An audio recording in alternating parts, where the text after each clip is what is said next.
CC further recommended that the project proposal in respect of Karnataka part should also be suitably amended so as to make use of 110 by 220 kV line corridor, which will ensure that commitment. I have already read in the House. Now, I you have have read already this. read that on the House. So in this connection, if Karnataka has not got all the clearances, how are you proceeding? So that is another question.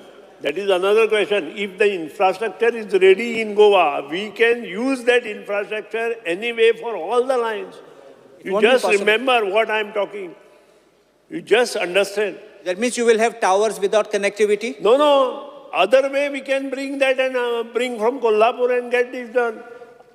Conventional energy we can put on that line. There is no such proposal. I think there will be another impact which will take place. After yes, Mani member. That is another aspect, what you say. But infrastructure, completion of infrastructure. The last question. The last question I have. 1 minute. The completion of infrastructure can be used anywhere. The last question. Yes. Will the Tiger Reserve corridor, Tiger corridor, will it impact this?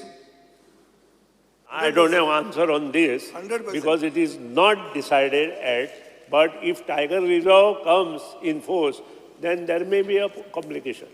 So they're better than scrap it. Cruz Silva. Scrap the project.